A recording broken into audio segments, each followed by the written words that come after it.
कुमारी शालिनी।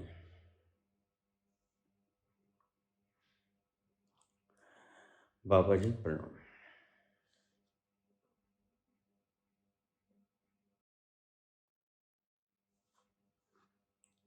क्या काम वासना त्याज्य है?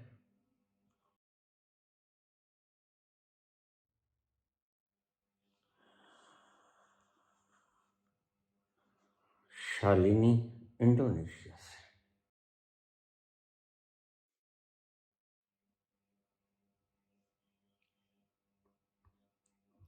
इस संसार में ईश्वर द्वारा बनाई गई कोई भी चीज त्याज्य नहीं होती।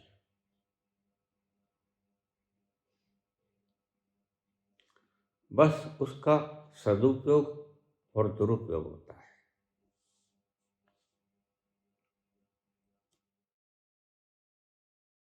काम वासना त्याज्य नहीं।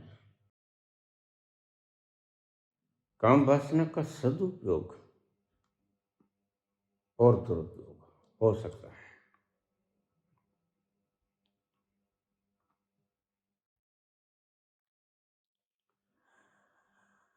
मैंने एक शब्द दिया आपको, जियो और जीने दो।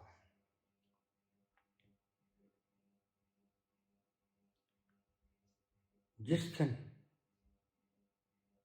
मेरे शिष्यों ने इसे स्वीकार कर लिया अंतसमन से,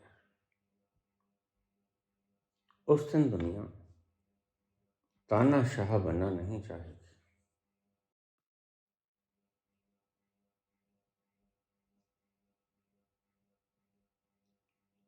हुक्म करने के लिए मनुष्य के पास विकार है। अभी तुमने विकारों पे तो विजय पाई नहीं। न काम पे, न क्रोध पे, न लोभ, न मोह, न अहंकार, न मद, न मत्सर, न भय।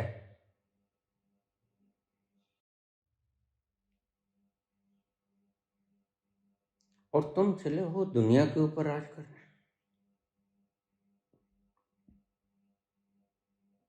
नहीं, मैं इससे बिल्कुल उल्ट समझाता हूं। मैं कहता हूं तानाशाही प्रवृत्ति अगर तुमने अपनानी है तो अपने विकारों के ऊपर अपनाओ। दुनिया को मत नचाओ। अपने विकारों को अपनी अंगुलियों के इशारों पे नचाओ। आज विकारों की उंगलियां तुम्हें नचा रही हैं।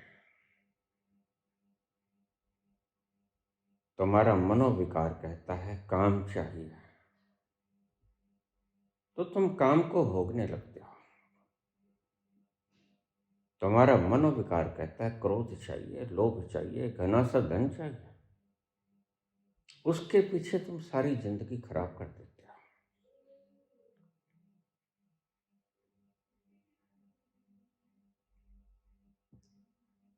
अगर तानाशाही बनना है तो दूसरों को परेशान करने की कोई जरूरत नहीं।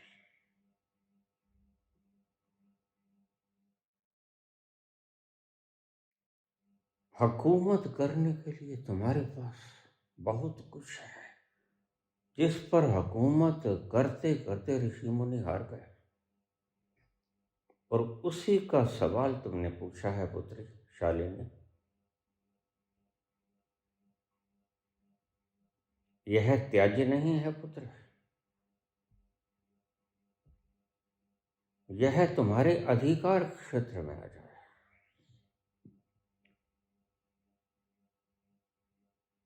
यह विश्व की उत्पत्ति में सहायक है, क्योंकि जब पुराने टिश्यूज मर जाते हैं तो नए काम पड़ते हैं। एक ना एक दिन हम सभी बूढ़े हो जाएंगे, हो ही गए। हर रोज बुढ़ापा लेके आता है, हर रोज मृत्यु को लेके आता है। जिस दिन बच्चे का जन्म होता है उस दिन तुम जन्मदिन मनाते हो, वस्तुतः तो वह उसकी मृत्यु का पहला दिन होता है। बस एक दिन मर गया वो, उसकी जिंदगी का एक दिन कम हुआ। तो बड़ा सीधा सीधा सवाल, ऐसे ही प्यारे सवाल पूछने चाहिए।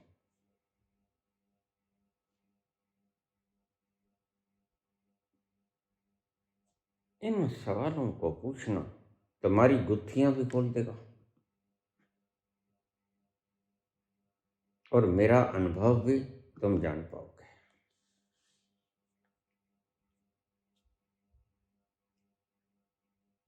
ये सवाल ऐसे मूर्ता भरे,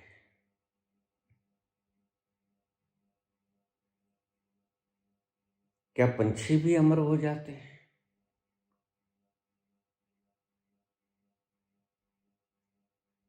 क्या जल में भी चेतना होती है? ये व्यर्थ के सवाल है। चेतना सभी में होती है।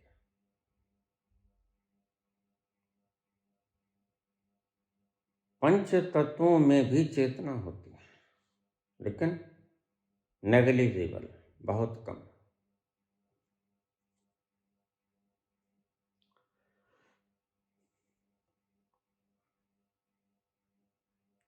काम वासना विकार है, और जो व्यक्ति काम वासना पे नियंत्रण नहीं कर सकता, जीत नहीं सकता, वह व्यक्ति लोगों को तानाशाह बनकर वश में करना चाहता है। नकली नकली, यही दिखावा है जो मैंने कल के प्रवचन में कहा। तुम जीत तो पाए नहीं, इसलिए तुमने दिखावा करना शुरू कर दिया।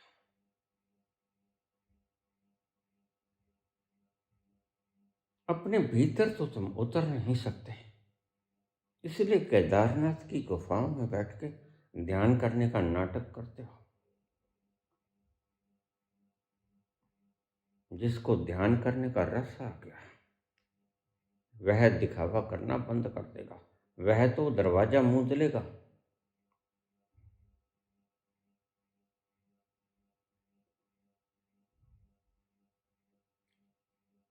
काम वासना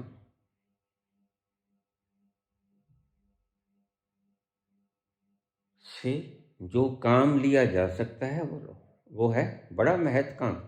इससे बढ़िया काम और कोई है ही नहीं।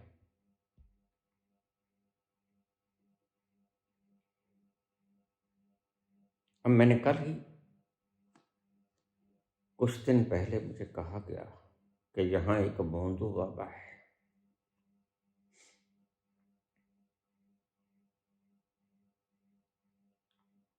उसने बहुत सी IAS IPS ब्यूरोक्रेट्स वगैरह और यहाँ तक के हमारे चुने गए हुए मंत्री महोदय, उनकी घरवालियां वश में कर रखे थे।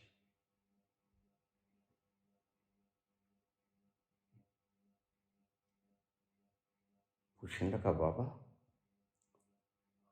आपका क्या मत है? मैंने कहा कोई मत नहीं इसमें, बिल्कुल स्पष्ट सी बात है।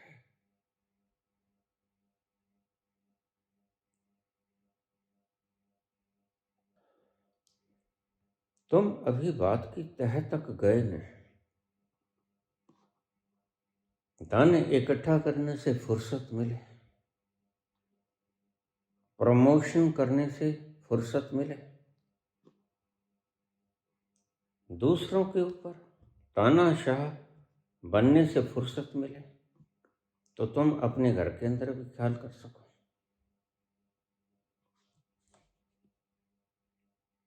ये हमारे बुजुर्ग, हमारे दादा परदादा वगैरह मूर्ख नहीं थे जो हर साल एक गर्भ ठहरा देते थे।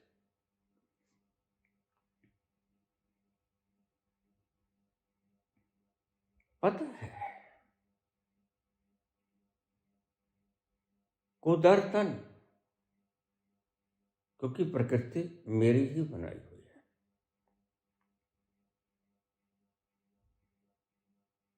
स्त्री में काम वासना ज्यादा होती है और पुरुष उसकी काम वासना को पूरा नहीं कर सकता।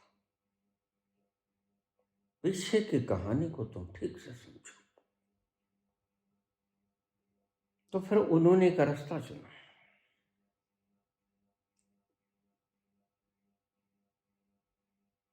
हर 2 साल में एक बच्चा। इतने में स्त्री बूढ़ी हो जाएगी। भोंदूनाथ पैदा होने बंद हो जाएंगे।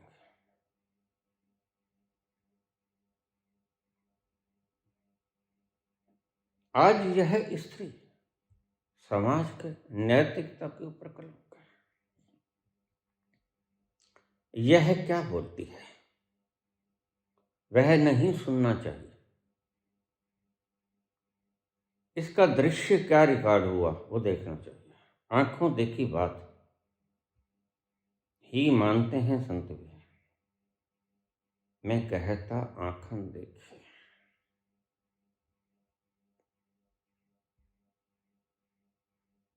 तो भोंदूनाथों की जरूरतें तब पड़ती हैं जब तुम लोगों की जेबें काट रहे होते हो और तुम्हारी जेब कोई और काट रहा होता है। तुम्हारा कमाया हुआ पैसा तुम जिस तिजोरी में रखते हो उस तिजोरी की चाबी ये श्रीमती के पास होती है और श्रीमती वहां से पैसा लेके भोंदूनाथ के पास पहुंचा देती है। तुम्हें सारा विज्ञान समझ नहीं आया?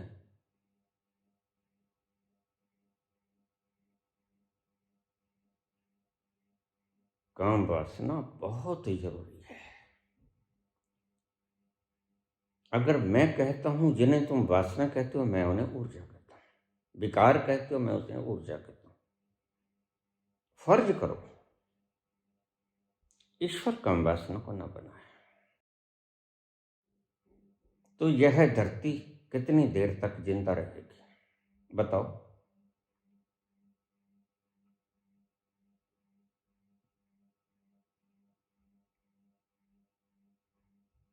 अगर सिर्फ पशु पंछियों में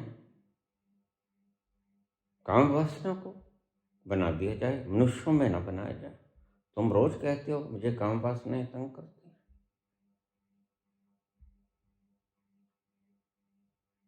तो जहां सांप, बिच्छू, बघियाड़, शेर, भेड़िए,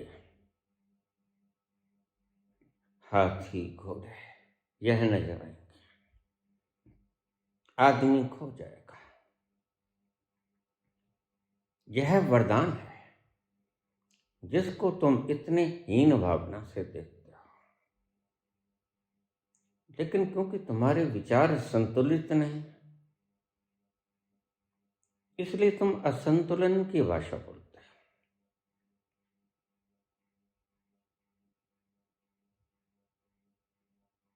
तो काम वासना त्याज्य नहीं है।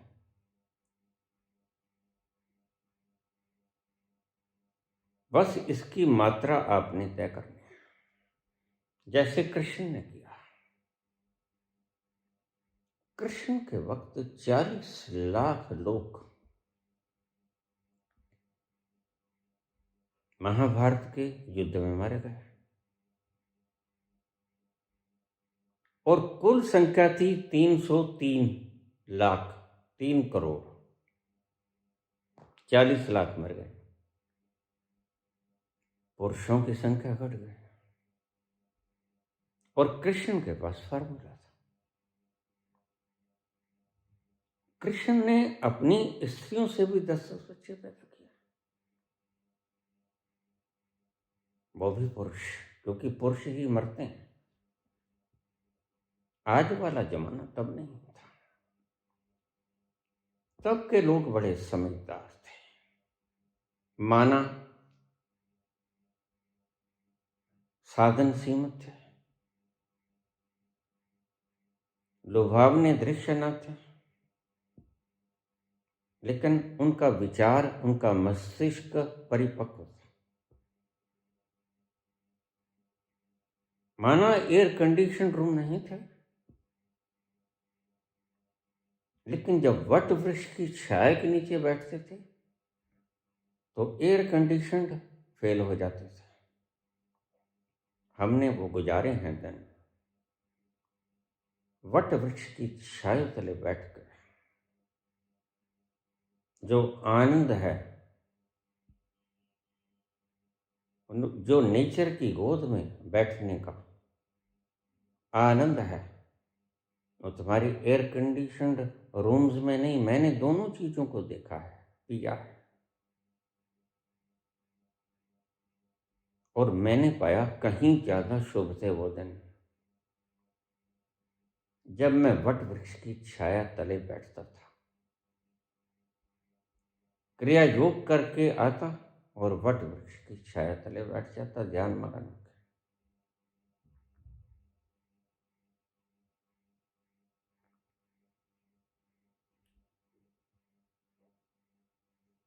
आज मनुष्यता इतनी पागल हो गई है, आज मनुष्यता इतनी पागल हो गई है कि उसे ये नहीं पता कौन से अंग से क्या काम लेना है,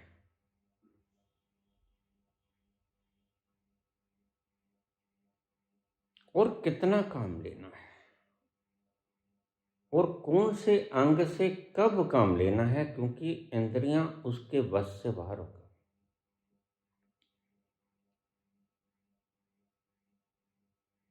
जिस इंद्र की बात करते हैं ऋग्वेद के ऋषि,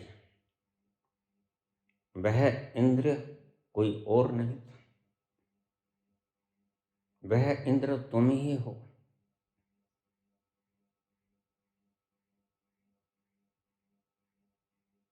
जो अपनी इंद्रियों पर कंट्रोल कर सकते हो और जैसे चाहो वैसे तुम्हारी इंद्रियां नाचेंगी तुम्हारे सामने।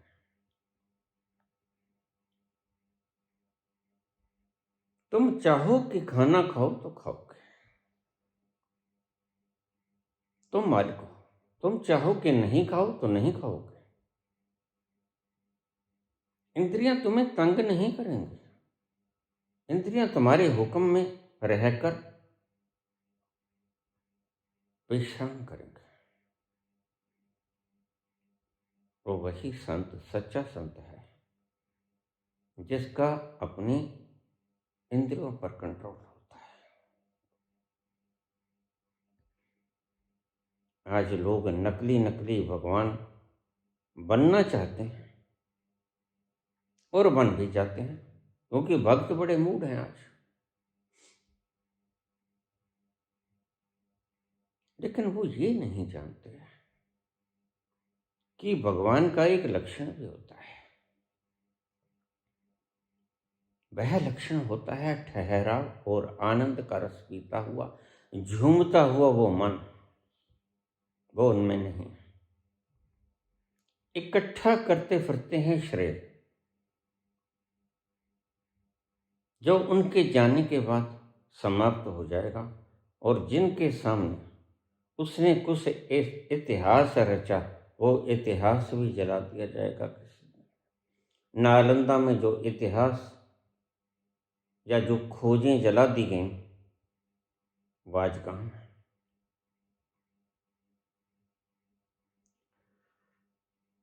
उन महारथियों का, उन तीर्थंकरों का, उन भगवान तक पहुंचे हुए लोगों का कोई नाम अता पता है ही नहीं। कोरे कागजों के ऊपर काले अक्षरों में लिखे हुए नाम कितनी देर तक टिका करते हैं?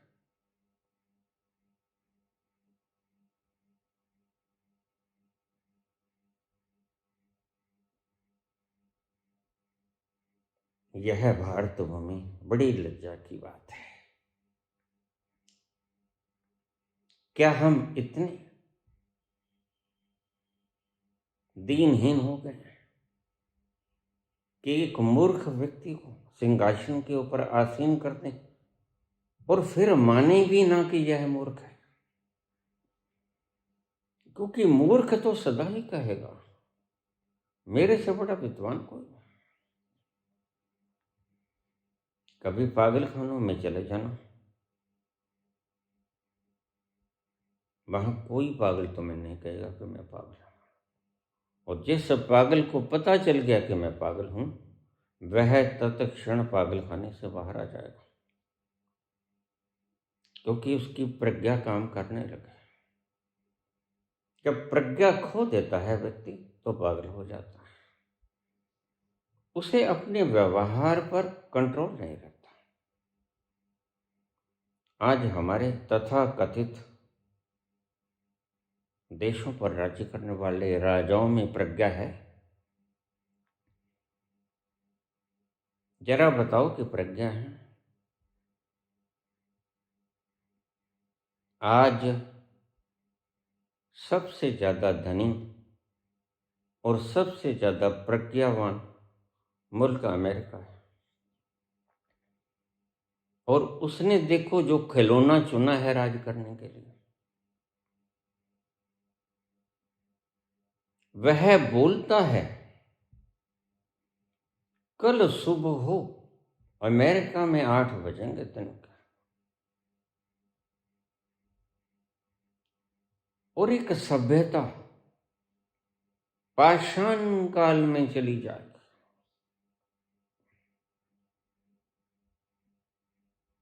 मैं अपने भीतर गया, जाके देखा क्या ऐसा है, मैंने पाया नहीं।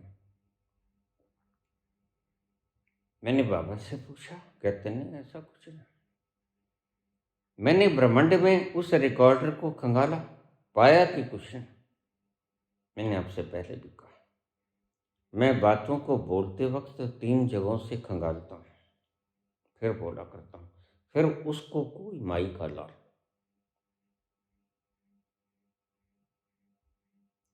गलत करार नहीं दे सकता, क्योंकि वही होगा जो मैं कह दूंगा, और वो मेरा कहा हुआ, मेरा अपना नहीं होगा। 3 जगहों से सूचनाएं इकट्ठी की मैंने, तो देखा ऐसा कुछ नहीं है। यह सबसे ज्यादा बड़ी देश का राजा तो है, सबसे ज्यादा अमीर भी है, धन संपन्न भी है, लोग इसकी कदर भी करते हैं। और जालिम इतना कि किसी देश का गरीब मादुरों को सोए पड़े उठा के ले आता है, उसकी घरवाली को भी ले आता है। क्या बात भाई, एपिस्टीन के आइसलैंड पे मन नहीं भरा तुम्हारा?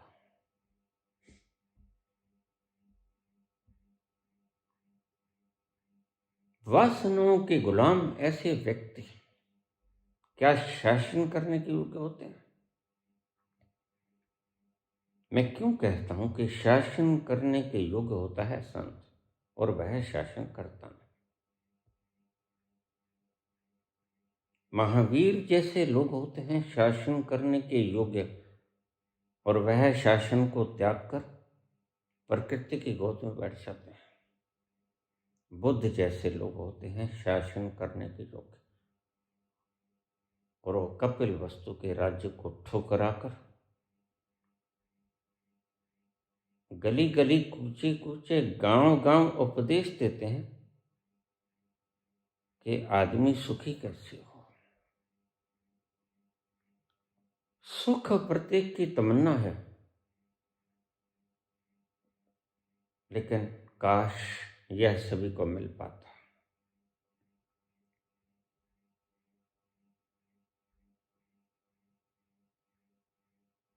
तो मैंने देखा तो मैंने फौरन वीडियो बनाया। आज भी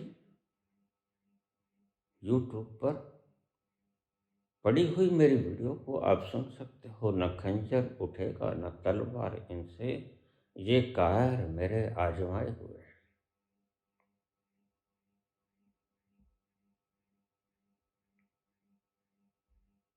और एक सभ्यता को नष्ट करने चले थे, 250 साल पुरानी सभ्यता, 5000 साल पुरानी सभ्यता को नष्ट करने चले। यह बिल्कुल ऐसा है जैसे 2 साल का बच्चा 100 साल के बूढ़े को नष्ट करने की बात कहे। अरे मूर्ख, 5,000 साल में इन्होंने कुछ ऐसा अज्ञात कमाया है जिसकी तुम्हें भनक भी नहीं।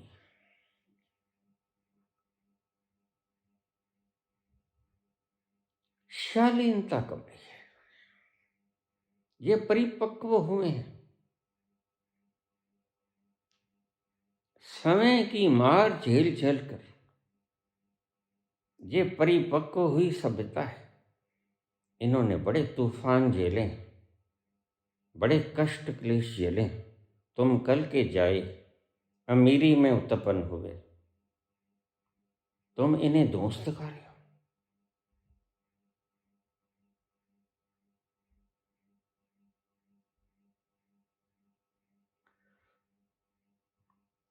और सच पूछो तो पश्चिम ने पूर्व का भी नाश कर दिया। पश्चिम ने पूर्व का बेड़ा भी डुबो दिया। हम सारे शरीर को नगन दिखा के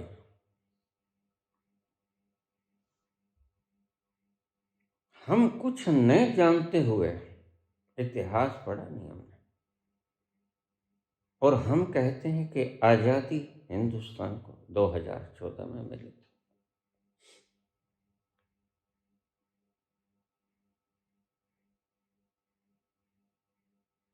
अब देखिए इनके भीतर कितनी प्रज्ञा हो गई। जो इतिहास तक को जो मुर्दा हो गया आज किताबों में लिखा हुआ है, उस तक को सही से नहीं पढ़ सकी जो, और जो खुद कहती हैं कि मैंने फिल्में पाने के लिए प्रोड्यूसर्स डायरेक्टर्स के बिस्तरे गर्म किया।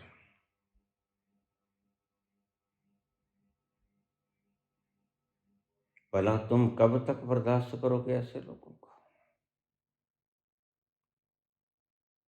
देश को चलाने के लिए बड़े शालीन इंद्रियों पर जिनका कंट्रोल हो, जो अपने मन को और इंद्रियों को अपने अनुसार डाल सकें, तभी तो तरक्की होगी। अन्यथा तुम जाओगे अटैक करने ईरान पर, रास्ते में कोई सुंदर स्त्री मिल जाएगी, तुम भूल ही जाओगे कि हम ईरान पे अटैक करने गए। नहीं, ऐसा मत करो। तुम उसी के साथ जश्न मनाना शुरू कर दोगे। इस पश्चिम की समझ ने पूर्व की एग्जिस्टेंस को, वहां से निकली हुई प्रज्ञा को, विवेक को खत्म कर डाला है।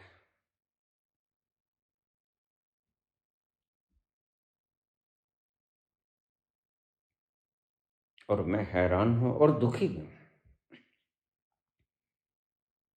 वह आनंद का सागर मनुष्य आज किस कगार पे पहुंच गया कि जर्रे जर्रे के आनंद को तरस गया। उसे आज आनंद का स्वाद भी नहीं पता। सुख का स्वाद वो जानता है। खाने के लिए अच्छे भोजन चाहिए, पौष्टिक भोजन चाहिए, स्वादिष्ट भोजन चाहिए, कोई बात नहीं। सोने के लिए बड़े बढ़िया गद्देदार पलंग चाहिए, ठीक है।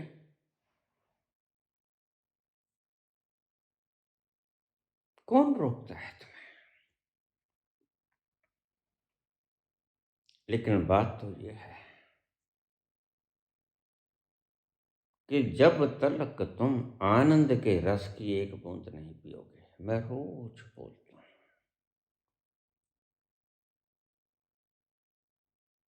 तब तक तुम सच में बुद्धिमान नहीं होते, प्रज्ञावान नहीं होते। तुम सिर्फ तेज बुद्धि वाले हो सकते हो। बुद्धिमान नहीं हो सकते, विवेकवान नहीं हो सकते तुम। विवेक कुछ और चीज है। विवेक तो दूध को पहले जाग देकर जमाना होता है, फिर उस दूध को बिलोना होता है, फिर उसमें से माखन निकलता है, माखन को पिघलाना होता है, उसमें से घी निकलता है, उस घी को विवेक कहते हैं। और बड़ी मुशक्कत करनी पड़ती है इस काम में।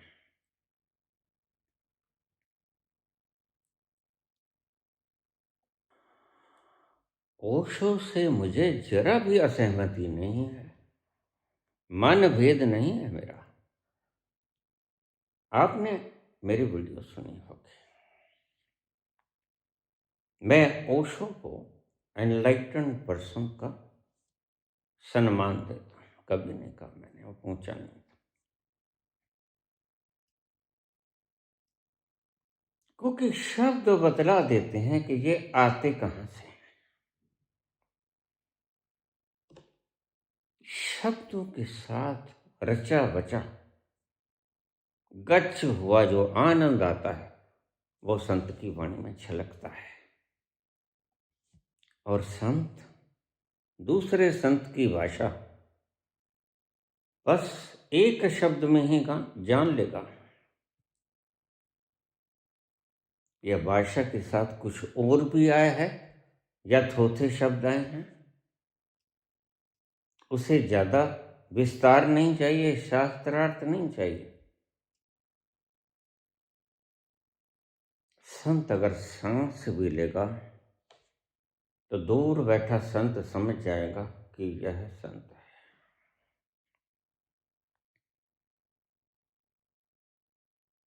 संत अगर मौन भी बैठ जाएगा तो दूर दूर बैठा संत समझ जाएगा उसके मौन की भाषा को। अक्सर जब आप दूसरे ग्रहों पर जाओगे तो उसी मौन भाषा में संवाद होगा, क्योंकि बोलने वाला यंत्र तो आप धरती पे छोड़ा है। हमारी जीवा 3 प्रकार से काम करती है। एक तो बोलने में सहायक है,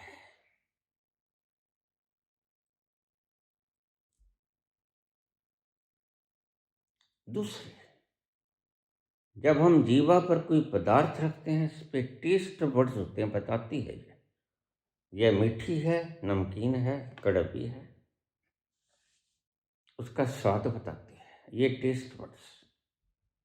और तीसरा काम जीवा का होता है, जब हम खाना खाते हैं तो इधर का खाना उधर, उधर का खाना इधर, इधर उधर करती है, उल्टा पुल्टी करती है। ये 3 काम है जीवा के। एक जीवा के 3 काम।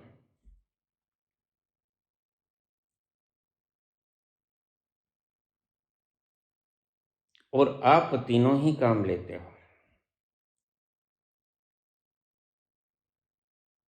जबकि अगर आप न बोलो, मौन रह जाओ, तो वह जो बोलने में शक्ति व्यर्थ की, वह आपकी शक्ति बच जाएगी। और वह बची हुई शक्ति तुम्हें अपने अंत में ले जाने में सहायक होगी। रोज मुझे 10-5 प्रश्न ऐसे आ जाते हैं, बाबा मैं अपने भीतर नहीं उतर रहा, मैं अपने भीतर नहीं उतर रही। मैं उनका कोई जवाब नहीं देता,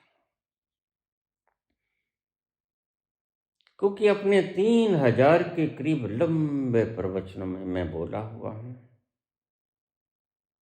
कि वृहद शक्ति की जरूरत पड़ेगी भीतर जाने के लिए। रात को ही तुमने शक्ति को खर्च किया है, और सुबह तुम क्रिया योग करके ध्यान में बैठना चाहते हो, नहीं लगेगा। क्योंकि ध्यान में जाने के लिए वृहद शक्ति की जरूरत होती है। बड़ा अखंड ब्रह्मचर्य साधना होता है। लेकिन फिर भी लोग मुझसे पूछते हैं, यह जालिम काम क्या है? बामुश्किल इसको साधते हैं, इसका पता ही नहीं चलता ये कहाँ से आ जाता है। तुम तो 10-5 दिन का ब्रह्मचर्य साध कर गुरूर से भर जाते हो। हमें तो यही था गुरु, हमें तो यही था गुरु, कमें यार है हमसे दूर,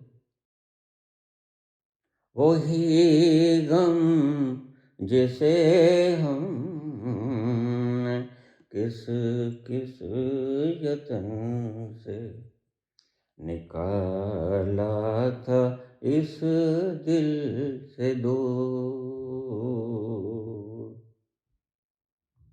उछल कर उछल कर कयामत की चाल आ गया, वो चल कर कयामत की चाल आ गया,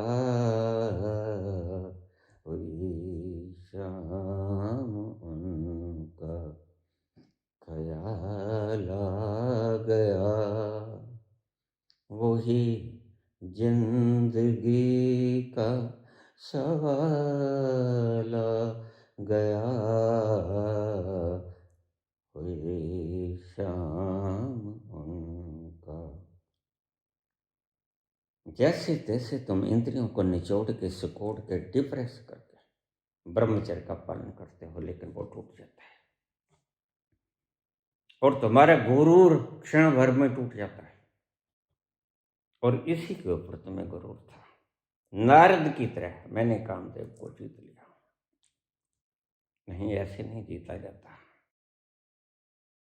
इसके लिए 3 तरीके आजमाने होंगे। सुबह उठो, ऑक्सीजनेटेड वातावरण में चले जाओ, हल्के हल्के पांव कदम ताल करते हुए लंबे लंबे सांस लो, जैसे हम क्रिया योग कहते हैं। नाक से सांस लो लंबी, पूरे फेफड़े भर जाएं। तुम पेट तो पूरा भर लेते हो पेटूराम जी,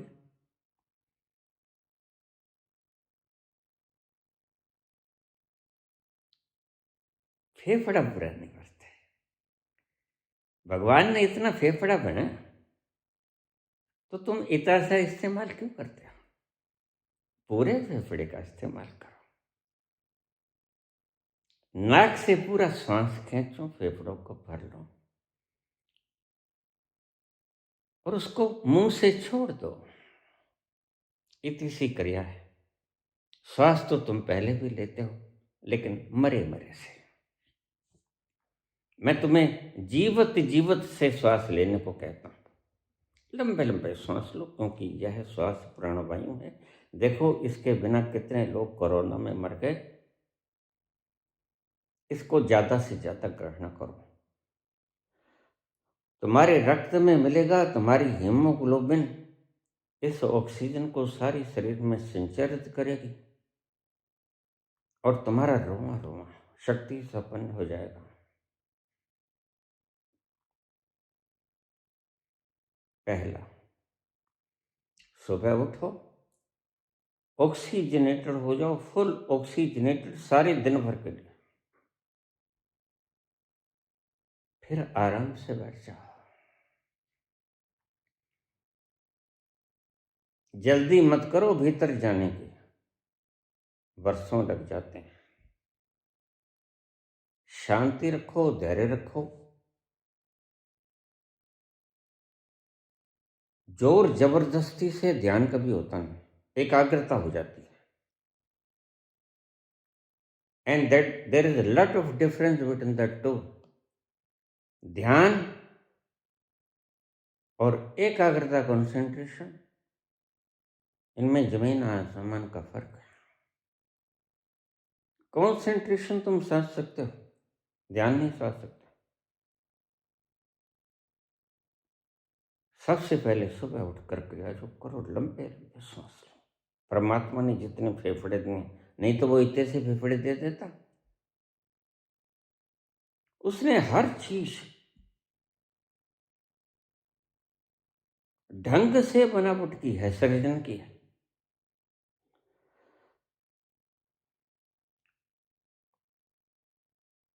छोटा सांस तो तुम्हें रात को आ ही जाएगा, दिन में तो लंबे सांस ले लो। और फिर जैसे ही तुम दिन में लंबे सांस लेने का तुम्हारे भीतर संस्कार पैदा हो गया, तो रात को सोए सोए भी तुम लंबे सांस लेना शुरू कर दोगे। उसके बाद आराम से बैठ जाओ, बैठ जाओ, सिर्फ सिर्फ बैठ जाओ। ना कोई जप, ना कोई तप, ना कोई माला, ना कोई नाम, कुछ नहीं। जैसे तुम रात को सोते वक्त थे, मूक, मौन, शांत। इस जीवा को तुम खेचरी लगाने का यही मतलब था। अभी तो तुम्हारे भीतर रस नहीं पैदा हुआ, तुम पहले ही खेचरी लगा लेते हो। रस पैदा होने दो, खिचड़ी ना भी लगाओगे तो भी चलेगा। खिचड़ी मुद्रा लगाने का एक दूसरा प्रयोजन है जो ज्यादा बढ़िया है, वो है कि मौन हो जाओ। जीवा की उल्टी पुल्टी नहीं करोगे तो आवाज भी नहीं निकलेगी। फिर क्या होगा, तुम्हारा मन बोलेगा, उसको तुमने ही रोकना है।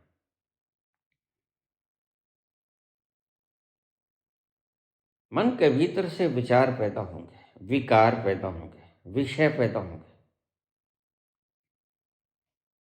यहां बात संभल के, यहां तिलक मत जाना। बाबूजी धीरे चलना, प्यार में जरा संभलना।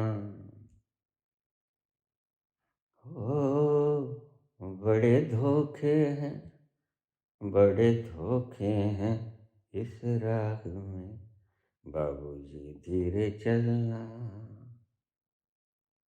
आराम से धैर्य से बैठ जाओ। नथिंग टू डू, कुछ नहीं करना है हमें, कुछ नहीं करने का प्रयास भी नहीं करना है। बस छोड़ दे सारी दुनिया किसी के लिए, उस अज्ञात के लिए सारी दुनिया को छोड़ दो। वह जो अज्ञात है उसके लिए सारी दुनिया को छोड़ दो। हमारे गुरुओं ने हमें इतनी मूढ़ताएं दे दी हैं। मुझसे लोग पूछ लेते हैं, बाबा ध्यान करें, किसका करें? मैंने कहा किसका, किसका का मतलब है कंसंट्रेशन। किसी का भी ध्यान नहीं करना है। Relax completely through out, mentally and bodily. तमाम परिपूर्ण रूप से रिलैक्स हो जाओ, छोड़ दो सब कुछ। छोड़ने का मतलब तुम चिपटे हुए थे शरीर के साथ। जैसे ही तुम छोड़ोगे, अपने आप को रिलैक्स करोगे, उसे ही चिपकाहट कहता हूं मैं। फिर तुम्हारे भीतर से जो चिपका हुआ था वो बाहर आएगा, चेतन मन में। हो सकता है पहले दिन ना आए, हो सकता है उसी वक्त ना आए, दिन के किसी कालखंड में आए।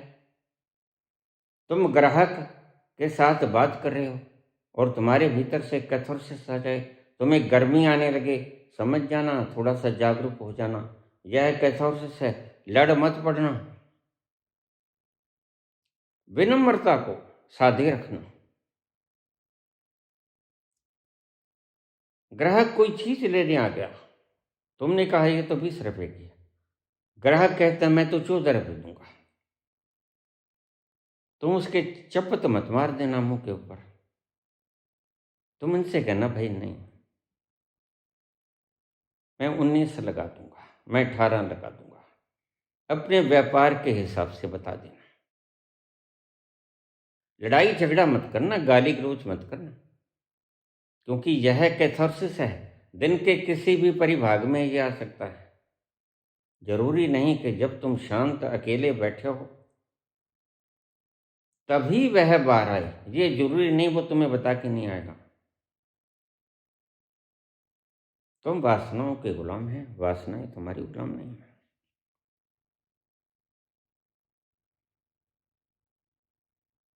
जब वो गुलाम हो जाएंगी तब तुम्हें नचाने के योग्य हो जाओगे।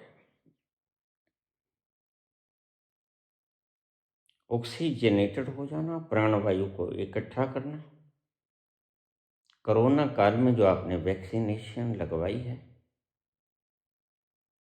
उसके बड़े दुष्प्रभाव हैं। इसलिए मैंने जब वैक्सीनेशन लगवाने लगे मैंने बाबा से पूछा लगवा ली? बाबा कहते हैं नो, इट्स पॉइजनस। तो मैं अपने परिवार वालों को तो किसी को लगने ही नहीं दी, वर्ण मेरे दायरे में जो भी आया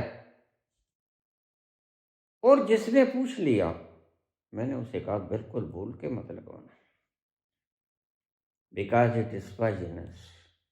जो 400 करोड़ रुपया देगा पूना वाला, उसके दिमाग में फर्क है क्या? वह व्यापारी है। व्यापारी बड़ा समझदार होता है इस मसले में, धन के मसले में। वह कुछ कमाने के लिए 400 करोड़ दे रहा है और मोदी जी हैं कि हिसाब ही नहीं दे रहे। भला ऐसा खजांची किसी बैंक में तुमने देखा है जो दिन भर ग्राहक आए और पैसे जमा कराते हैं और शाम को खजांची कहे कि हम तो हिसाब नहीं देंगे?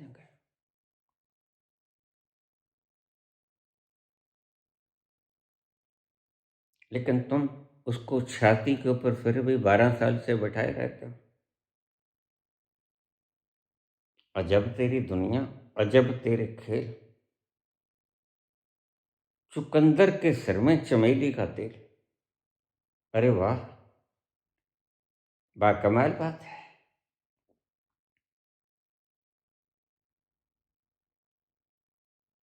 तो आराम से बैठ जाना, nothing to do, relax completely yourself, body and mind.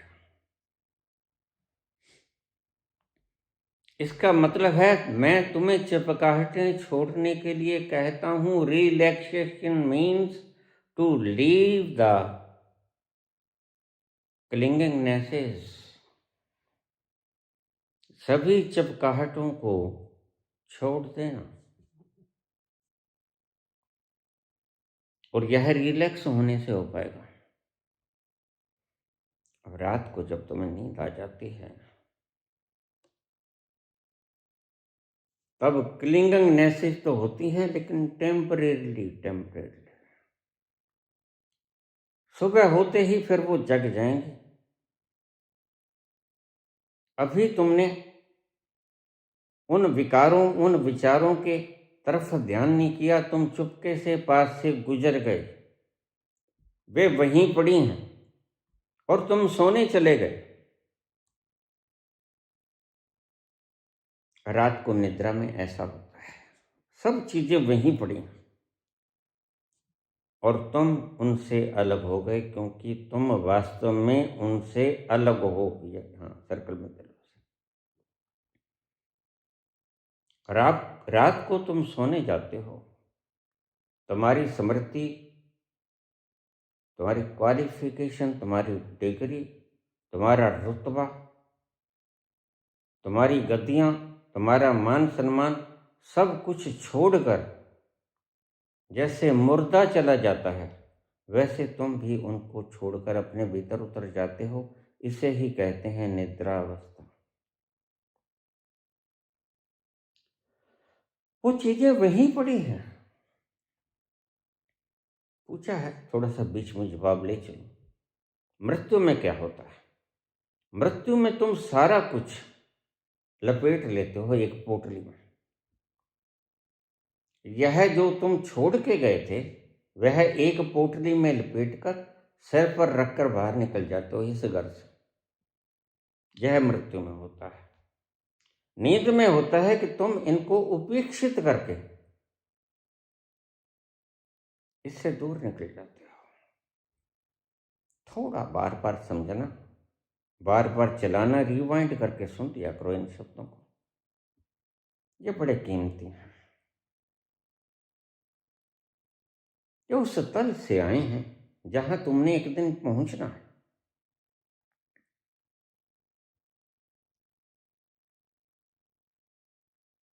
जितना जा सको उतना ठीक।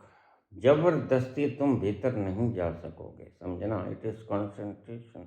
बलपूर्वक दमन हुआ करते हैं, ध्यान नहीं। और बलपूर्वक जो तुम ध्यान करते हो वह एकाग्रता होती है, ध्यान नहीं। ध्यान मीन्स नथिंग टू डू। ना दबाना है, ना इकट्ठा करना है, कुछ नहीं करना है। नथिंग टू डू का मतलब क्या होता है? यही मतलब होता है।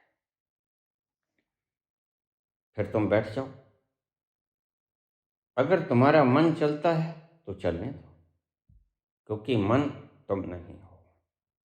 चलता हुआ मन तुम्हें दिखेगा और जो तुम देखोगे वो तुम नहीं हो। इस नियम को पहले मैं सर्कल में दे चुका हूं, फिर से इसे सर्कल में दे लो। जो तुम देख सकते हो वो तुम नहीं हो। जैसे तुम मुझे अब बोलते हुए देखते हो तो पक्का है कि मैं तुम नहीं हो। यह पक्का है। मेरा हाथ हिल रहा है, तुम हाथ नहीं हो। मैं अपने हाथ को देख रहा हूं, मैं जानता हूं कि मैं हाथ नहीं हूं। और तुम भी ऐसे ही जानो जैसे मैं जान रहा हूं। यह मैं बोल रहा हूं, मैं जानता हूं कि मैं नहीं बोल रहा हूं। ये कंठ से आई हुई आवाज, इसमें 23-24 यंत्र इकट्ठे होके फिर आवाज निकलती है। फिर दिन भर में आप अपने काम कार करना, ऑफिस में, किसी दुकान में, किसी फैक्ट्री में, जहां भी आप काम करते हो। और इस बात का ध्यान रखना, तुम्हें क्रोध भी आ सकता है और वह भीतर से आता है। वैसे भी तुम इतना भर गए हो गले तक कि जब इतना भर जाएगा गगरिया तो वह छलकेगी। इसलिए तुम्हें पता ही नहीं चलता कब क्रोध आ जाता है, कब काम आ जाता है, कब ये विकार तुम्हें घेर लेते हैं और तुम बाद में कहते हो सॉरी सॉरी, मुझे पता नहीं लगा, आई वॉज एब्सेंट, मुझे क्षमा करो। यह क्या हुआ? ये तुम्हारी गागर भर गई। भर गई तो छलक गई। छलक गई तो वह क्रोध दूसरे को क्रोधित करेगा। और यही तो सिलसिला चलता है। ईरान ने बम फेंक दिया इजराइल पर, इजराइल ने ईरान पे फेंक दिया। यही कुछ तो चलता है। उसने 1 टन का फेंका, वो कहता मैं 4 टन का फेंकूंगा। ऐसे तुम दोनों ही बर्बाद होने की कगार पे चले हो। यह राह बर्बादी की है। और इस राह पे बुद्ध नहीं चलते कभी, बुद्धि चलती है। हाँ चलो, इस राह पे बुद्ध नहीं चलते, बुद्धि चलती है। बुद्धि एक ऐसा यंत्र है बिगड़ैल,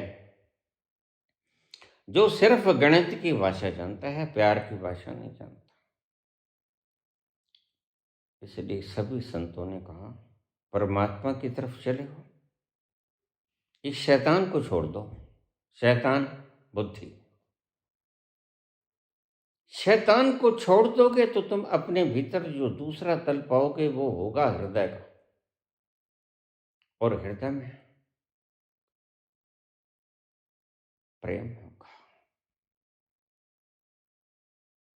हृदय में हल्का सा आनंद होगा, क्योंकि वह तुम्हारे अस्तित्व के ज्यादा करीब है।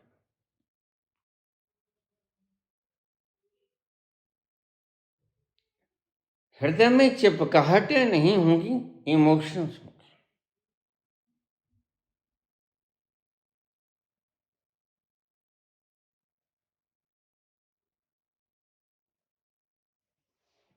पहले ऑक्सीजनेटेड हो जाओ, फिर कुछ न करने में टोटली आराम से बैठ जाओ, रिलैक्स हो जाओ। तीसरा, अगर दिन में यह कैथारसिस हो, जो कि हर व्यक्ति भरा पड़ा है आज, कैथारसिस उसने किया नहीं। और पहले जमाने में कैथारसिस करने के लिए अलग से राजा लोग कोप भवन बना दिया करते थे। जैसे कैकेयी जब नाराज हुई तो कोप भवन चलेगी। अगर कोई भी नाराज होता है, शत्रुघ्न नाराज होता है, भरत नाराज होता है, तो वो किसी से कुछ कहता नहीं, वह कोप भवन चला जाता है। कोप भवन का मतलब है कि मुझे तुम्हारे बनाए हुए इन सिद्धांतों से या कानूनों से या नियमों से कुछ घुटन हो रही है। तो कैकेयी चली गई कोप भवन में। दशरथ पूछते हैं, मेरी सबसे प्यारी रानी कैकेयी कहाँ है? कैकेयी को सुन जाता है।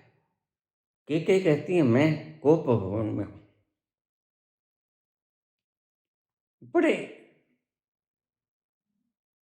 प्यारे जमाने थे, सहज सहज जमाने थे। कैकेयी कहती हैं, मैं कोप भवन में हूं। तुरंत दशरथ जाते हैं, मेरी प्यारी रानी, तुम कोप भवन में क्यों हो? आज तो बड़ा शुभ दिन है, राम का राज तिलक होना है मेरे पुत्र का, इसीलिए कोप भवन में। तो फिर क्या बात है बताओ? उसके आगे रामायण आपने सुनी ही होगी। तो जब ये चीजें निकलें तो तुम किसी घरों में पूजा रूम मत बनाना, क्योंकि पूजा रूम की कोई आवश्यकता नहीं। परमात्मा ने ऑलरेडी तुम्हारे भीतर हृदय स्थल को पूजा रूम बनाया है। वह तुम्हारे हृदय के भीतर सदा विराजमान है। मंदिर उठा दे, मस्जिद उठा दे, बुले शाह एक कहता, हर किसे दा दिल ना टाई, इस दिल विच दिल भर रहता। दिल में है बस ही मेरे तस्वीरें यार, दिल के आईने में थी तस्वीरें यार, जब जरा गर्दन झुकाई देख ले।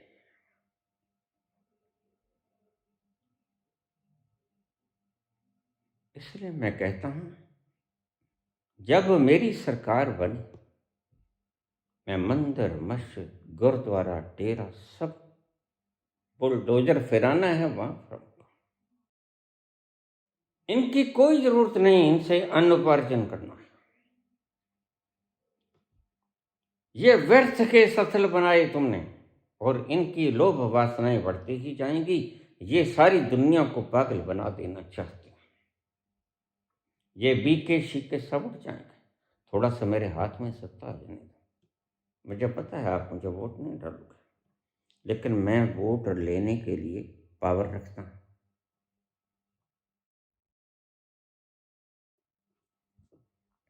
तो जब मेरी सरकार आए, मैं करेंसी को समाप्त कर दूंगा, क्योंकि करेंसी सब भ्रष्टाचारों की जड़ है। पहले मैं बोलता था कि भ्रष्टाचार को समाप्त कर दूंगा, लेकिन मैंने ढंग नहीं बताया था आपको। आज मैं ढंग भी बताती हूँ। भाड़ में जाए दुनिया,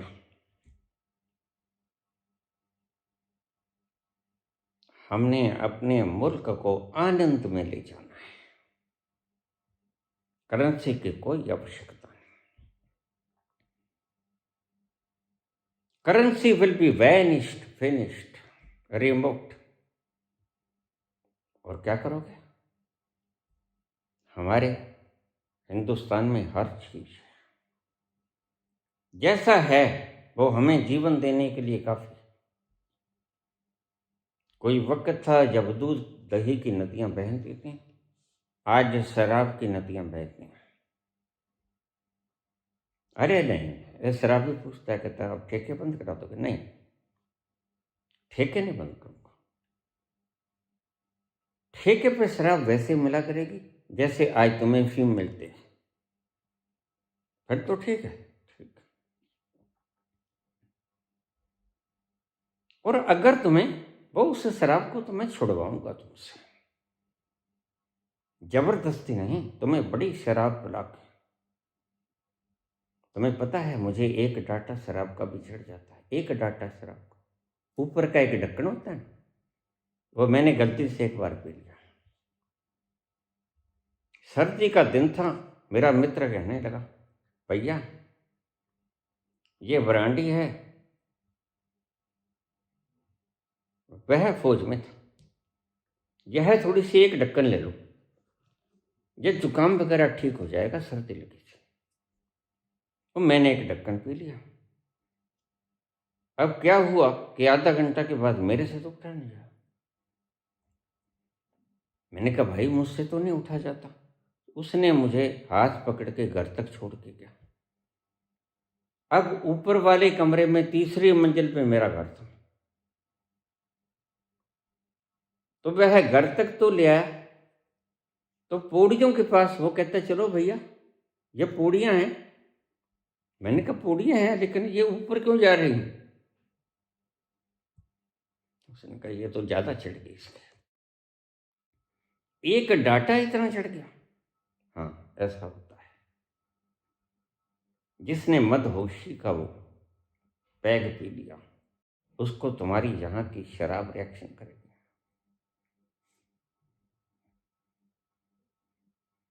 तो मैंने कहा भैया मैं पाँव ऊपर कैसे रखूं? जैसे ही मैं पाँव ऊपर रखता हूँ ये पौड़ी और ऊपर हो जाती है।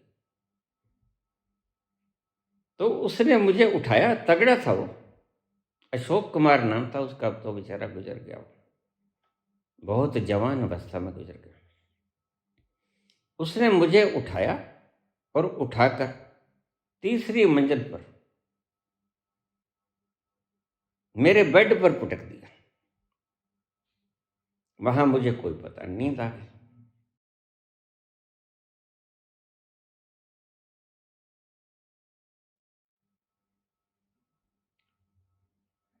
ये तो कहने की बात है कि मैं 25 करोड़ की अपर लिमिट रख दूंगा। नो, मैं करेंसी को ही समाप्त कर दूंगा, बाढ़ में जाए दुनिया। उसने हमारी नकल करनी हो कर ले, नकल नहीं करनी हो अपने मौज करे। हम तो अपनी मस्ती में, आग लगे बस्ती में। तुम कहते हो भ्रष्टाचार सब पापों की जननी है, मैं कहता हूं करेंसी सब भ्रष्टाचारों की जननी। तुम गेहूं के स्टोर कर सकते हो, लेकिन पता चल जाएगा कोई कुछ नहीं होगा।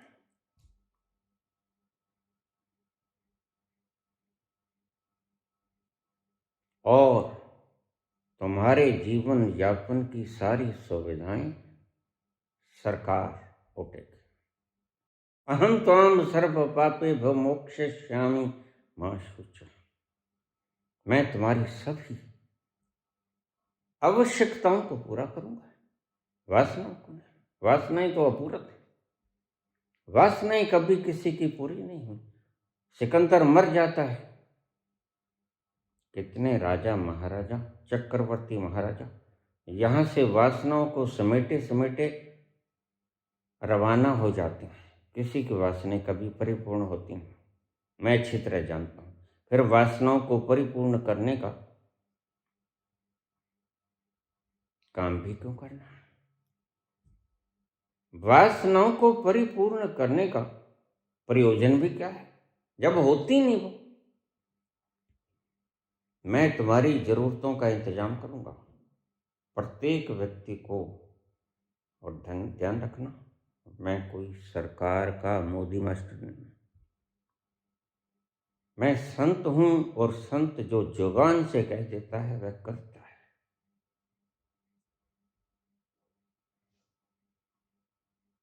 तुम कहते हो हम तुम्हें वोट नहीं देंगे, बिल्कुल मत देना। एक बात ध्यान में रखना, मैं वोट मांगने आऊंगा, लेकिन तुम मुझे वोट दोगे। मैं ज्ञानेश कुमार को भी नहीं खरीदूंगा, मैं सीजीआई को भी नहीं खरीदूंगा तत्क्षण जो बैठा होगा। मैं किसी से वोट नहीं मांगूंगा, लेकिन फिर भी मैं जीतूंगा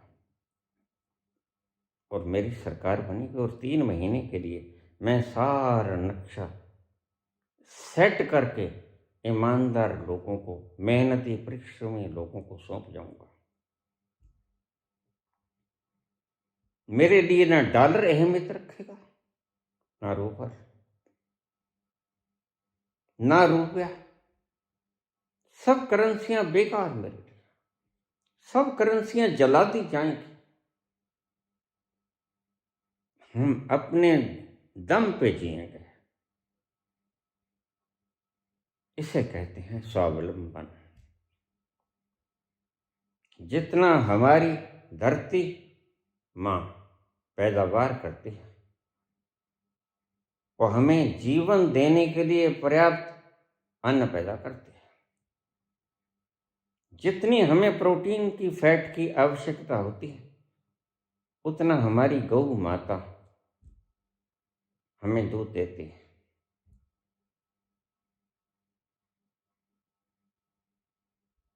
और यह एक संपूर्ण डाइट होगी। जो मिनरल्स, विटामिन्स वगैरह की तुम बात करते हो, वो तो डेफिशिएंसी के लिए होते हैं। उनके तो हम अपने लेबोरेटरीज में कैप्सूल्स वगैरह तैयार कर देंगे। सुबह उठो, एक कैप्सूल खाओ।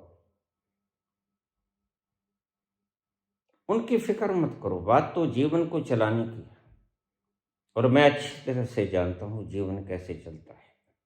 14 वर्षों से इतना इतना 2-3 बार पिया है, और आज मैं बोल रहा हूँ। तुम्हें हैरानी होगी, डॉक्टर्स को हैरानी होती है। बहुत से लोगों ने यहाँ परीक्षण करने की चेष्टा की। यहाँ मेरे पास लोग 15-15 दिन रुक जाते हैं। वो देखते होंगे, चाहे इस नियत से ना आए हो, वो देखते होंगे कि बाबा रोटी तो खाते हैं, ना कोई जूस पीते हैं, ना कोई फल खाते हैं, बस इनके कमरे में चाय जाती जरूर देखी है। चाय, चाय के अंदर भी बहुत शानदार गुण होता है, वो कभी बाद में बताऊंगा। तो जिंदा हूं, जिंदा हूं, और इसलिए बोल रहा हूं, और इतने गहरे गहरे सब्जेक्ट बोल रहा हूं जो तुमने कभी सपन में भी सोचा नहीं था।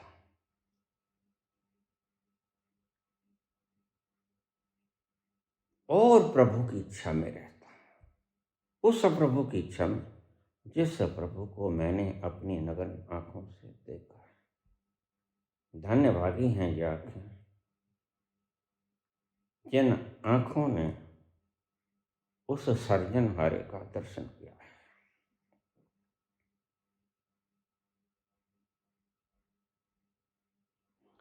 तुम ढूंढते फिरते हो उसको, लेकिन किन्हीं अज्ञात लम्हों में वो खुद प्रकट हुआ, मुझे पता भी नहीं था। अगले ही पल यह बरस पड़ेगा, और वह बरस गया। फिर तीसरा अंग है भोजन, पौष्टिक भोजन। पौष्टिक भोजन में आप पौष्टिक भोजन, गेहूं की रोटी खाओ, सब्जी लो, दाल लो, जैसी आपकी इच्छा है, लेकिन मांसाहारी भोजन। जानवर जीने के लिए बने हैं, उनकी अपनी स्वतंत्र जिंदगी है, उनको जीने दो। तुम ये मत समझना कि मेरे राजकाज में किसी मनुष्य की हत्या के लिए ही दंड दिया जाएगा, नहीं।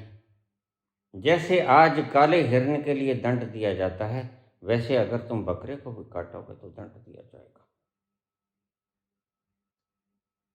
मुर्गे को भी काटोगे तो दंड दिया जाएगा, क्योंकि सभी को अपना जीवन प्रिय। और तुम्हारा काटा हुआ मुर्गा, तुम्हें पता नहीं, सारे संसार को दुखित कर जाता है, क्योंकि सारा ब्रह्मांड, सारा विश्व, सारी एग्जिस्टेंस इज इंटरमिंगल्ड, आपस में गुंथी हुई। अगर यह हाथ आज टूट गया तो सारा शरीर परेशान है, लेकिन मैं परेशान हूं, मैं इसका दृष्टा हूं। यह घोर दर्द कर रहा है, लेकिन मैं जान रहा हूं उसे।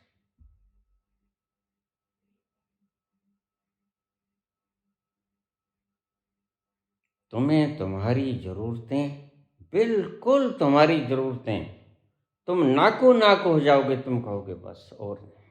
जैसे लंगर में बैठा हुआ, पंगत में बैठा हुआ व्यक्ति कहता बस ये और नहीं। तुम्हें मुफ्त खाना मिलेगा, वस्त्र मिलेगा, रहने के लिए मकान मिलेगा, सोने के लिए बिस्तर मिलेगा। अलग से डेरों वगैरह की कोई जरूरत नहीं। वहां आप लोगों के बिस्तरे लगेंगे जो बाहर सड़कों पे सोते हैं।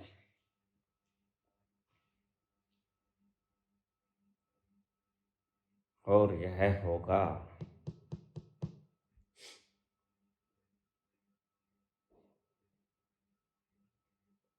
तुम जो चाहे कर सकते हो, मुझे कोई उससे लेना देना नहीं। तुम राम राम करो, तुम राधे राधे करो, यह तुम्हारी श्रद्धा का जो भी कारण है उसे मैं नहीं खींचूंगा, मुझे पता है। जब तुम आसपास बैठे हुए लोगों को आनंद की मस्ती में झूमते देखोगे तो तुम्हारे भीतर करंट लगेगा 440 का, और धीरे धीरे तुम भी उनकी रेंज में फंसते चले जाओगे, तुम भी अपने भीतर उतरते चले जाओगे। तो फिर आपने प्रचुर मात्रा में पौष्टिक भोजन लेना है, जिसमें protein, carbohydrate, fats, vitamins, minerals, सभी चीजें हों। तो सुबह सैर हो गई, सुबह ऑक्सीजनेटेड बॉडी हो गई, सारे दिन तुमने काम किया, जो भी जिसका काम है, सभी को रोजगार मिलेगा, सभी को काम मिलेगा।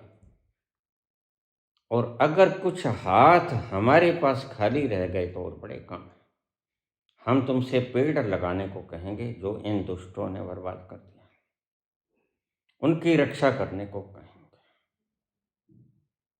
और यह तुम काम समझ के नहीं करोगे, वरना इसे तुम बड़े प्रेम पूर्वक और श्रद्धा पूर्वक करोगे, जैसे तुम भक्ति करते हो।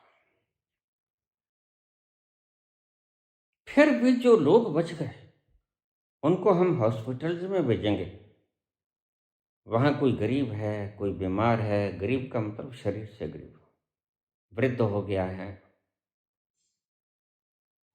चला नहीं जाता, कोई अंधा है, दिखता नहीं, उसकी सेवा करो। तुम्हें नहीं पता, लाचार अवस्था में जिस व्यक्ति की तुम सेवा करोगे उसके भीतर से परमात्मा तुम्हें आशीष देगा, और वह आशीष बड़ी कीमती है, उसका कोई मूल्य नहीं होता।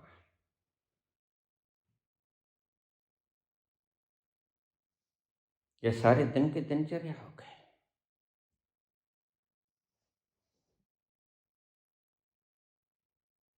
फिर तुम जब पौष्टिक भोजन खाओगे, आराम करना है, आराम कर लो दोपहर में, रात को गहन नींद सो। अगर कोई बीमार है उसके लिए हर 100 घर के पीछे एक डॉक्टर होगा, 100 घर के पीछे, ताकि ना डॉक्टर को परेशानी हो ना आपको परेशानी हो। अभी तो आपकी लाइन ही नहीं आती शाम तक।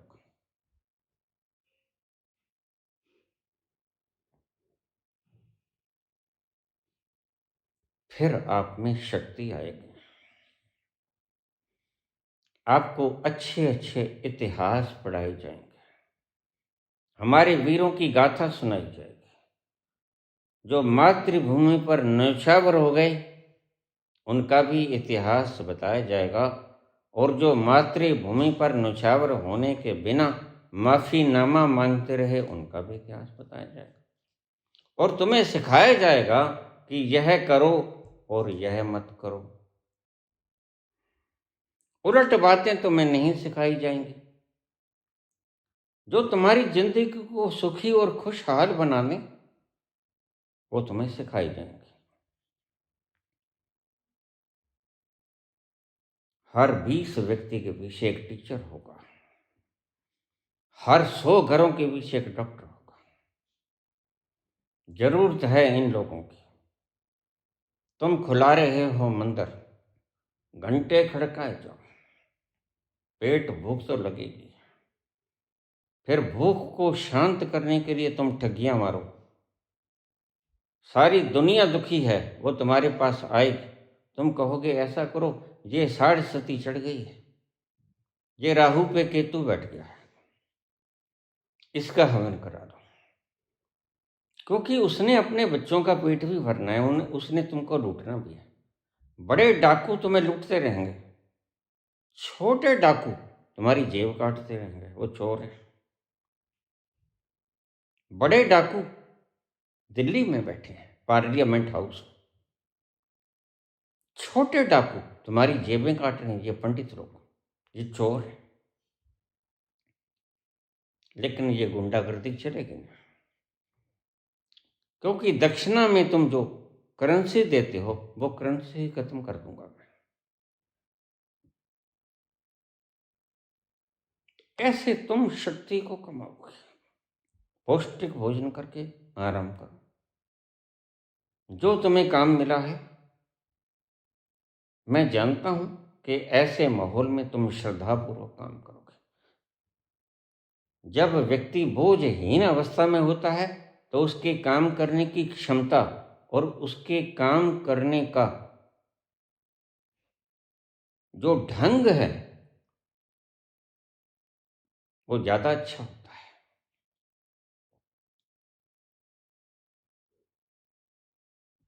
आपकी सारी जरूरतें पूरी करने के लिए आप दिन भर रात एक कर देते हो, कितना पाप झड़ाते हो और आखिर में सब छोड़ के विदा हो जाते हो।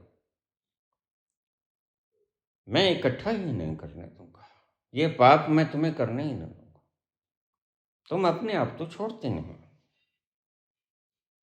लेकिन मैं ये तुमसे छुड़वा दूंगा, तुम चिंता मत करो। तुम सही ढंग से चलोगे, जो ढंग अपनाना चाहिए। हम किसी को कोई दंड नहीं देंगे, क्योंकि वो खुद ही बहक गए हैं।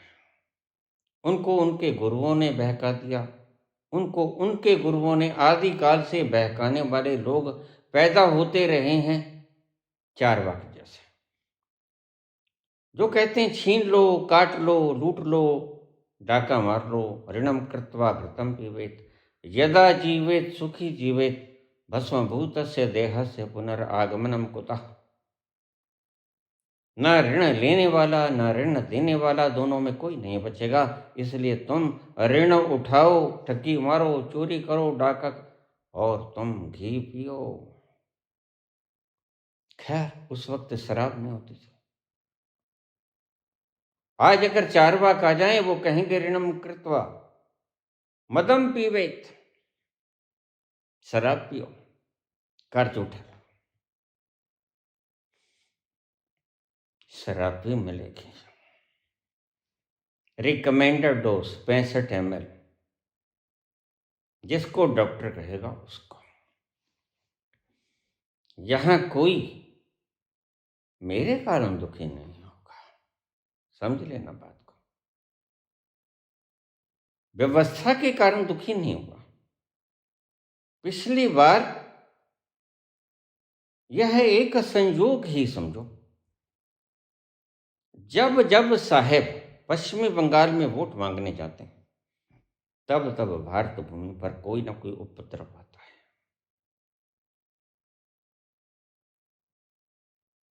पिछली बार कोरोना फैल गया, हमने जिस गंगा को साफ करने के लिए नमामि गंगे 20,000 करोड़ का प्रावधान रखा था, वो गंगा साफ तो नहीं हुई, वरन उसमें तैरती हुई लाशें हमने देखी, तुमने भी देखी होंगी। उसके किनारों पर दबी हुई लाशें भी हमने देखी, और कुत्ते नोच रहे थे ये भी हमने देखा, और बिना कफन के पड़ी थी लाशें ये भी हमने देखा। और तुम अपने लिए पार्लियामेंट हाउस बना रहे थे नया, जबकि पुराना गिरा नहीं था, ये भी हमने देखा। और साहब दीदी ओ दीदी, आज भी वही संयोग है, चारों तरफ बमबारी हो रही है, अस्त व्यस्त है दुनिया, और साहेब वो ही पश्चिमी बंगाल में जाके वोट मांग रहे। और एक बात सुन लो, ज्ञानचंद जी महाराज हो कि ज्ञान कुमार हो मुझे नहीं पता, नाम नूम मैं अक्सर भूल जाया करता हूं। अगर ईमानदारी से वोटिंग हुई तो तुम्हारा कर्तव्य बनता है, तुम पगार ही इस चीज की लेते हो, वो पगार हम देते हैं। एक साबुन की टिकिया भी खरीदते हैं तो उसके लिए टैक्स हम देते हैं, जिसे तुम जीएसटी कहते हो। अगर कुछ बनता है इनकम टैक्स वो भी देते हैं। जो पगार तुम लेते हो ना ज्ञानचंद जी महाराज, वो हमारे से जाती है, हम मालिक हैं, आप हमारे सेवक हो। गुस्सा मत होना, अगर गुस्सा हो भी जाओगे तो मेरा क्या लोगे, खुद ही खराब होगे। अगर एक भी वोट का हमें पता चल गया, इवन ए सिंगल वोट, कि तुमने शैतानियत से काटी या शैतानियत से भुगतने नहीं दी, या शैतानियत से तुमने गिनती में हेराफेरी कर, या तुमने किसी ईवीएम मशीन को हैक कर लिया, तो याद रखो, मैं ये बात किसी आवेश में नहीं कह रहा, सत्य की शक्ति को संग लेकर बोल रहा हूं। अगर मिस्टर ज्ञानेश कुमार तुमने अपना रेफरी का रोल अदा नहीं किया, तुमने किसी पक्ष की तरफ झुकाव रखा, तो समझ लेना जिनके, लेकिन मैंने एक शब्द बोला है, अगर ऐसी कुताही तुमने जो कर दी उसका तो हम हिसाब लेंगे बाद में।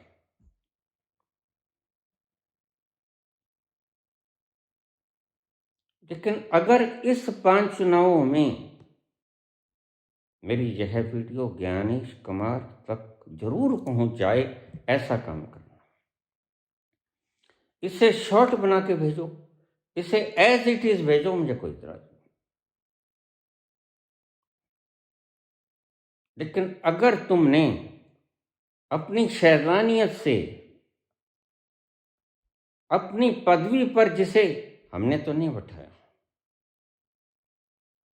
हमने चुना, हम चुनने जा रहे हैं जिन लोगों को, क्योंकि लोकतंत्र हैं, और 10 लाख लोगों की गर्दनें उड़ा के यह अधिकार हमें मिला। आप एक व्यक्ति 10 लाख लोगों की कुर्बानियत को कुएं में नहीं डाल सकते। वो वक्त हमें याद हैं, भरी ठंडी के अंदर एक चादर लिए एक 78 साल का बूढ़ा कैसे नोआखली में पश्चिम बंगाल में चल रहा था लाठ लिए। तुम तो तब जन्मे भी नहीं थे। अगर इस स्वतंत्रता को लेने के लिए हमारे वीरों का, शहीद आजम भगत सिंह, राजगुरु सुखदेव, सुभाष चंद्र बोस और सभी सूरमाओं का अगर तुमने अपमान कर दिया, और यह अपमान होगा अगर तुमने एक वोट भी निष्पक्षता से नहीं डलवाया, फिर इसका मतलब तुम चाहते हो। और सीजीआई साहब, मेरी बात को ध्यान से समझ लो, मैं कानून से बाहर की कोई बात नहीं कर रहा। जब हम इनको पगार देते हैं, हम तुमको भी पगार देते हैं सीजीआई साहब। हाँ, आप भी हमारे सेवक हो। प्रत्येक व्यक्ति किसी भी अहंकार में मत आए, वह हमारा सेवक है, सेवा करने के लिए आया, हमारी गर्दनें कटवाने के लिए नहीं आया, हम पर हुक्मरान बनने के लिए नहीं आया, हमारी सेवा करने के लिए आया है, मैनेजमेंट करने के लिए आया। हम जब दुख दर्द में हों तो उसका इंतजाम करें। पिछली बार कोरोना में आपने क्या इंतजाम किया? और अब के फिर साहब कहते हैं कि कोरोना काल की तरह ही आपको करना होगा, यानी प्राइम मिनिस्टर रिलीफ फंड के अंदर पैसा जमाना होगा, और हम उसका हिसाब नहीं देंगे। कोरोना काल तो आपके लिए शुभ काल हुआ, क्योंकि जो पैसा इकट्ठा हुआ वो आपकी तिजोरियों में अडानी अंबानी जैसे सेठों के पास गया। और तुम देखो, मैं करेंसी की वैल्यू भी खत्म कर दूंगा। तो ज्ञानेश कुमार जी, तुम्हें विशेष कहता हूं, क्योंकि यहां से चलती है प्रथम स्टेप ये। अगर तुमने प्रथम स्टेप ही टेढ़ा बिंगा कर दिया तो सब खुरापात हो जाएगा। फिर इसका दोष जनता को मत देना। जनता तो सर पे कफन बांध लिया है। ये कत्लो गारत महाभारत की तरह अगर फिर से धरती लाल होगी तो उसके मुख्य मुख्य कारण तुम होगे ज्ञानेश कुमार। राजीव कुमार सुलटेंगे तुम्हें भी, मैं बहुत बार कह चुका हूं। सुलटेंगे उन्हें भी जिन लोगों ने गंद फैलाया। शहीदों की चिताओं पर लगेंगे हर वर्ष मेले, वतन पे मिटने वालों का यही बाकी निशान होगा। तुमने उनकी लाशों का सौदा कर लिया, तुम्हारी जमीरें बिल्कुल मर गई। सीजीआई साहब, वक्त रहते इस पर पाबंदी, जो गलत हो रहा है उस पर पाबंदी लगा दो। You can do. और अगर आपने भी नहीं किया तो कलंकित इतिहास में आपका नाम भी काले अक्षरों में लिखा जाना तय है।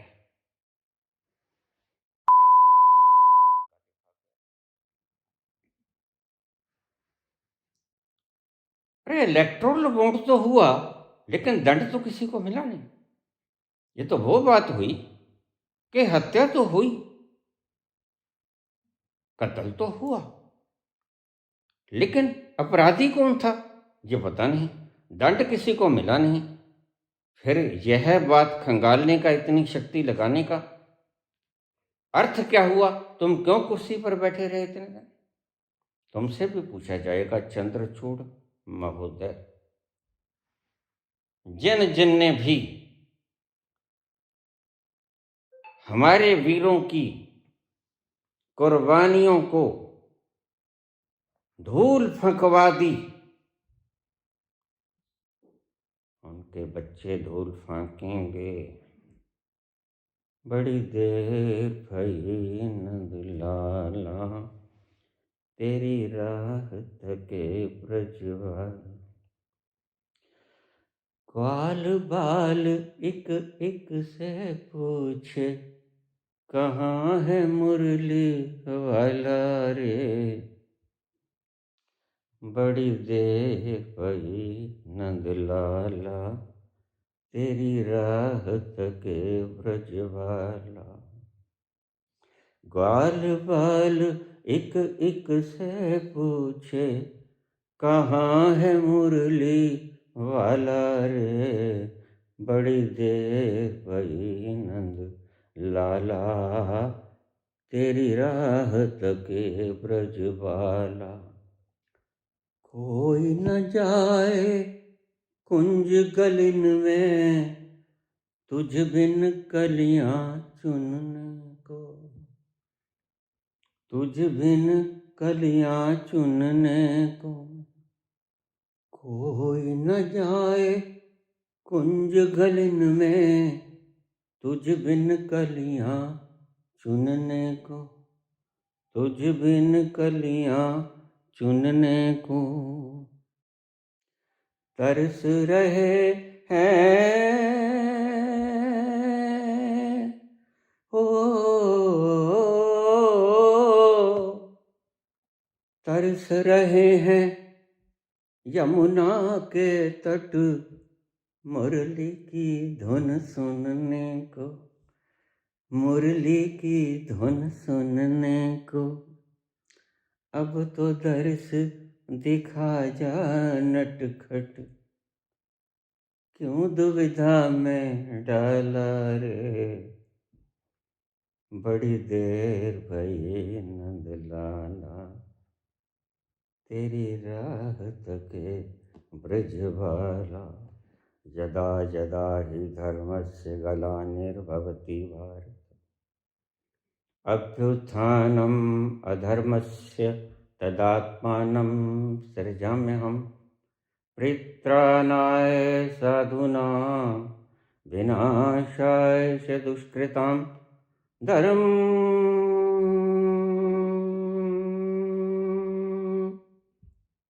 संस्थापनार्थाय संभवामि युगे युगे।